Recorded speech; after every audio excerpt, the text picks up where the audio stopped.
하나님이 우리의 아버지라 일컬음 받으시기를 부끄러워하지 아니하시고, 그리고 우리를 자녀로 삼으심을 기뻐하셨습니다. 그래서 예수 믿는 모든 사람들은 하나님을 아버지라고 부릅니다. 성령께서 우리 안에서 하나님을 아버지라고 부르도록 감동시키시고 깨닫게 하시고 은혜를 베푸십니다. 하나님이 우리를 지으셨고 구속하셨는데, 하나님이 우리 아버지가 되시고 우리는 그의 자녀가 되는 은혜를 주시기 위해서 우리를 낳았다, 그렇게 표현을 하셨습니다. 그 속에 하나님의 사랑이, 우리를 향한 하나님의 사랑이 충만하게 들어 있습니다. 내가 하나님을 아버지라고 부르는 거 그냥 된 일이 아니고 우리를 향하신 하나님의 크신 사랑으로 말미암은 것입니다. 그래서 오늘 본문에 1절에 우리를 자녀라 하시고 하나님을 우리 아버지라 그렇게 표현하셨습니다. 그로 인하여 하나님은 우리에게 하나님의 사랑을 안 그 영적 지식, 그리고 깨우침, 그것이 하나님을 향하여 사랑으로 나타나기를 원하십니다. 그래서 5절 보시면 하나님의 사랑이 참으로 그 속에서 온전하게 되었나니, 하나님을 향한 사랑이 우리 안에서 꽃 피어나기를 원한다는 말입니다. 온전하다 그 말은 마치 꽃이 꽃봉오리를 머금고 꽃봉오리를 맺히고 있는 상태에서 꽃을 활짝 피우는 상태로 이르게 된 것을 의미합니다. 열매 맺는 신앙, 이건 싹이 나고, 믿음이 싹이 나고 잎을 피우고 꽃을 머금고 마침내는 열매를 머금는 것처럼 하나님을 향한 우리의 믿음이 하나님을 향한 사랑으로 점점 피어나야 된다는 것입니다. 그럼 그 하나님을 향한 사랑으로 점점 피어나는 것을 어떤 방식으로 신앙생활 함으로써 그렇게 표현하라고 요구하고 계십니까? 오늘 본문에서는 크게 두 가지로 설명을 하시는데요. 첫 번째는 1절에 말씀하십니다. 내가 이것을 너희에게 쓰면, 내가 이것을 너희에게 말하는 것은 너희로 죄를 범하지 않게 하려 함이라. 죄는 어둠이고 죄는 사망입니다. 그래서 죄의 싹은 사망이죠. 절망입니다. 사망은 하나님과 반대입니다. 하나님의 속성과 반대예요.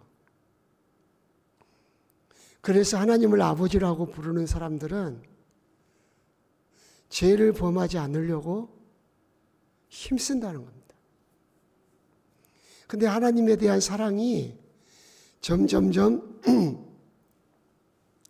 확장되고 커갈수록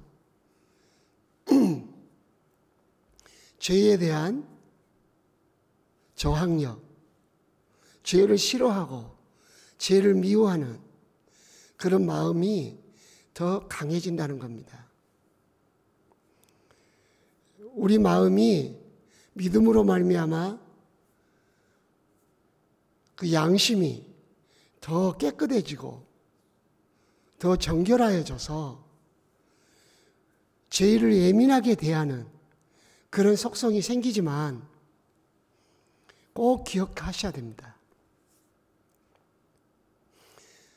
하나님을 사랑하는 자는 하나님이 기뻐하는 것을 하려고 하고, 하나님을 사랑하는 자들은 하나님이 싫어하는 것을 거절하려고 하는 본능을 갖게 된다는 것을 기억하셔야 합니다. 우리가 잘못하면 우리의 신앙생활이 하나님과의 관계에서 관계를 표현하는 것보다는 종교적 윤리, 관점에서 죄를 멀리하는 성향으로 표현될 수도 있다는 거죠. 그래서 오늘 아침에 새로운 개념을 우리 마음에 가지기를 원해요. 그게 뭐냐면, 제가 하나님을 사랑하기 때문에 죄는 모양이라도 버리려고 하는 그런 마음을 갖기 원합니다. 그 기도를 하기 원해요. 옛날에는 종교적 그 윤리 개념으로 죄는 그림자라도 멀리 하려고 애썼습니다. 그러면 그럴수록 자기 공로에 떨어지고 또 자기 자학을 하게 됩니다. 나는 참 죄인이야. 그래, 죄인이죠. 그러나 주님은 우리가 죄의식을 갖되 금욕주의나 자학하기를 원치 않죠. 곧 이제 그 다음에서 말씀이 나와 있는데요. 그래서 죄에 대한 인식을 새로운 개념에서 바꾸셔야 돼요. 그건 뭐냐? 내가 하나님을 사랑하는 표현을 오늘 또 하고 살겠다. 내가 하나님을 사랑하는 표현을 어떻게 할 건가? 죄를 멀리하려고 하는 태도를 통해서.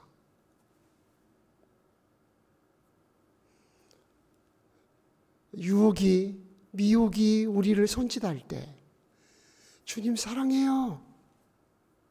그렇게 내가 외치겠다. 그런데 우리가 하나님 나라 갈 때까지 죄를 범하지 않을 수가 없어요. 우리는 연약해요. 넘어져요. 또 늘 죄 앞에 약해요. 그럴 때마다 여러분 힘드시죠? 그런데 성경은 두 가지로 우리를 가르쳐요. 그럴 때 십자가 은혜에 감사해라. 그래서 로마서 7장 같은 데 보시면은 선을 행하고자 하는 마음이 내게 있으나 내가 오히려 죄 아래 살고 있다. 오라, 내가 공고한 사람이로다. 내가 이렇게 타락해 있으니 어떻게 하면 좋을까? 우리 주 예수 그리스도로 말미암아 하나님께 감사하리로다. 하나님이 우리로 하여금 죄의식을 갖게 하셔서 우리로 계속 예수 그리스도의 십자가를 의지하는 믿음을 갖고 살게 하시고 예수님으로 인하여 하나님께 감사하게 함으로써 죄가 우리에게 승리하지 못하게 하십니다. 죄가, 사탄이 내가 너를 이겼다 말 못하게 만드신 거죠.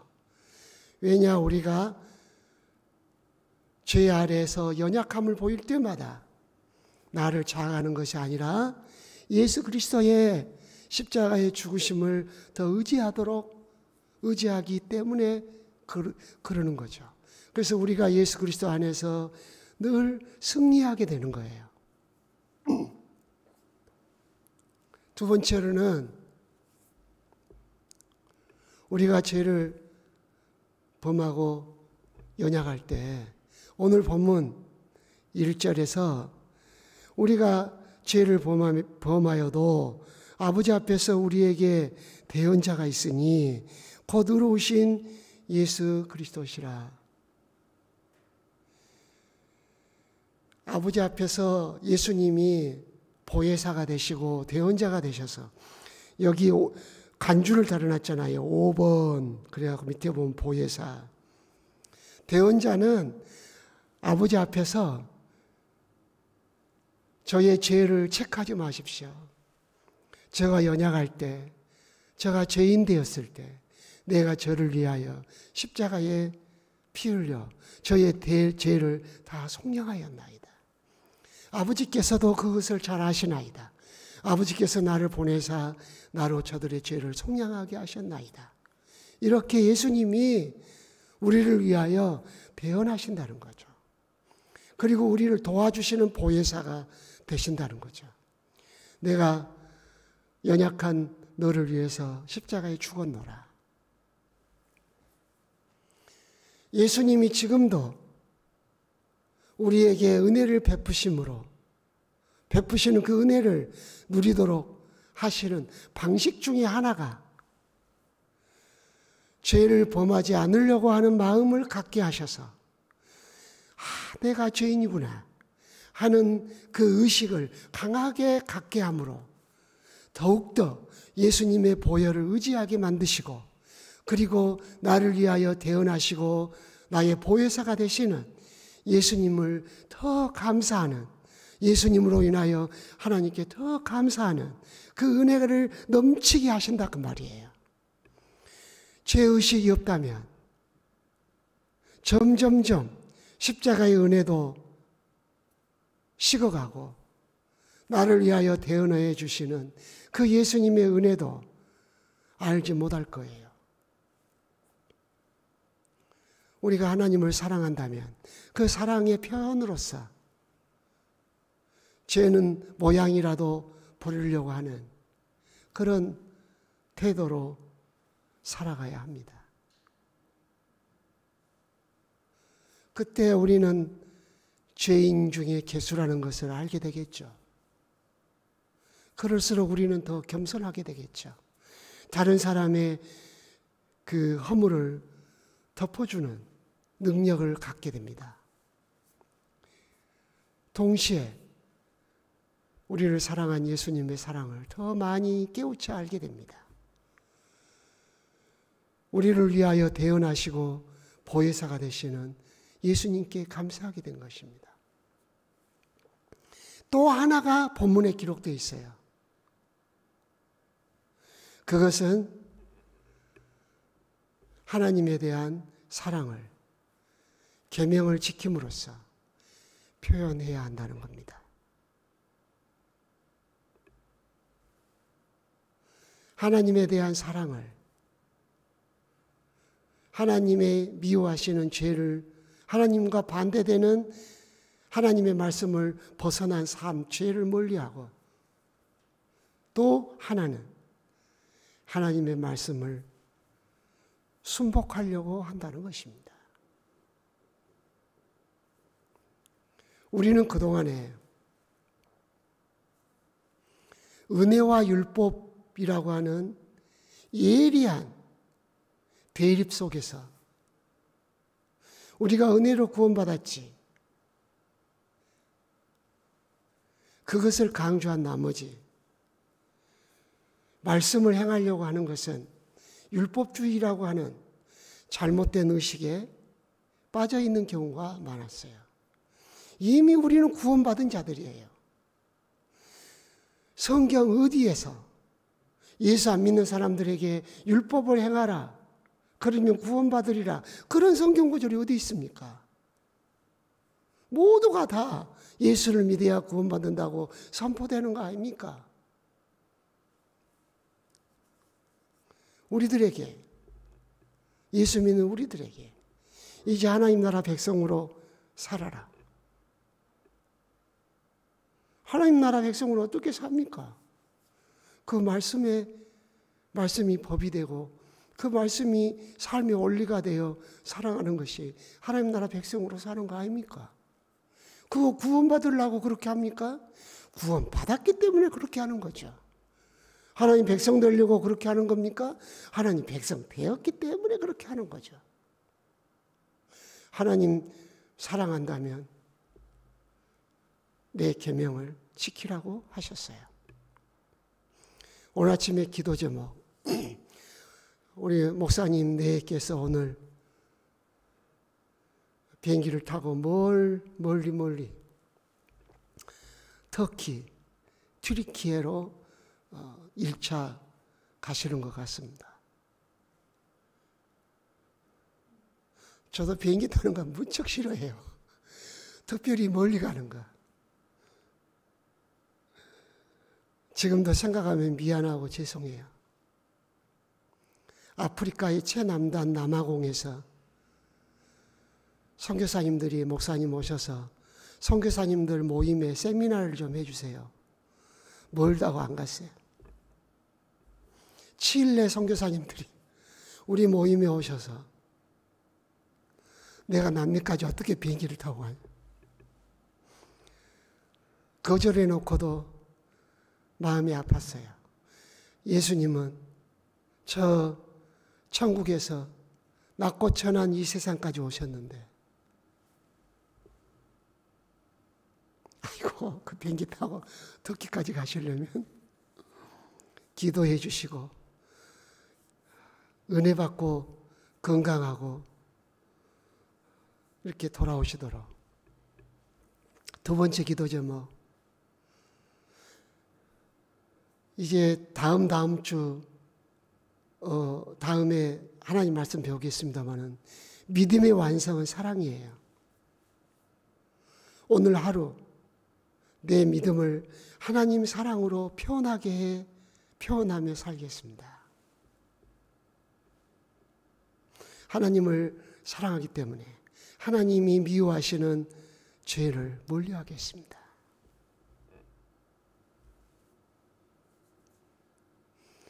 또 오늘 하나님을 사랑하기 때문에 하나님 말씀을 기억하고 살겠습니다. 세 번째 기도 제목, 목사님이 계시지 않는 동안에 교회를 지켜주세요.